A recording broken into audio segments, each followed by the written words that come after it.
So it depends on your audience.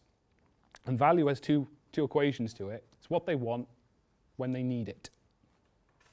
And those two things are really hard to work out. When do they need it? Well, they need it after you've created it.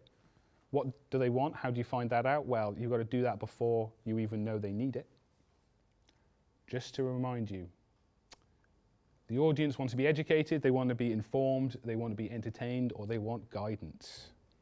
So, who do you want to reach?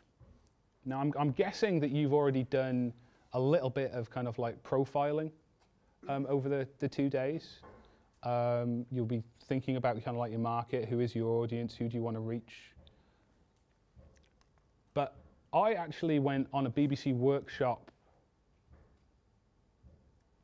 3 or 4 years ago. This was just at the end of Northwest Vision and Media.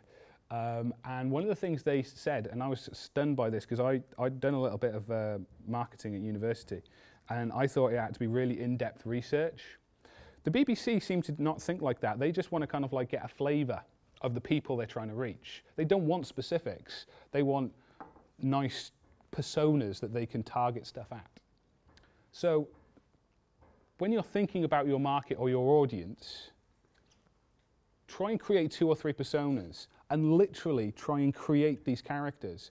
Give them a first and last name. Give them the kind of social media that they use. Give them the programs that they watch. Use Google Images and try and find that perfect image of them, and then stick them up in front of your wall or in front of the space and target everything at these people. It doesn't matter if they exist, because that creation will create something for you to focus your content on.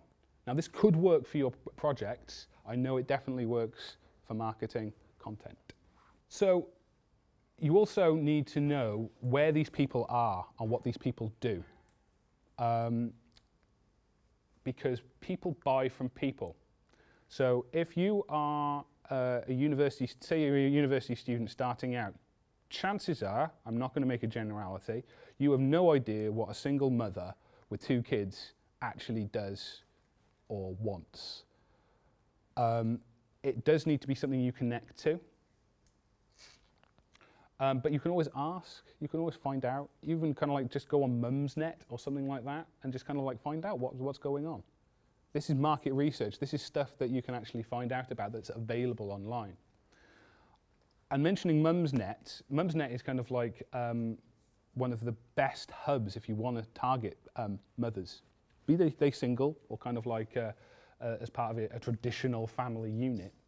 The hubs where you can share content, where you can push stuff out, where you can seed your content is vital. It's not just social media, it's forums, it's websites, it's blog comments, it's all these places online which equate to the traditional marketplace. Back before we had the internet, I can remember those days, if you go back even further, where the idea of marketing comes from, people would go onto the high street. When they wanted something, they'd go up to somebody and they'd talk to them. And then a transaction would happen. That's just moved online. The high street now is the internet superhighway. It is these kind of like the places where people congregate together. And that's where you basically need to, if you're not already, it's where you need to start exploring. And it's not just your space, it's the space for your audience as well. Move outside your comfort zone. If you want to talk about kind of like these people, understand them. If you want to reach them, use their language.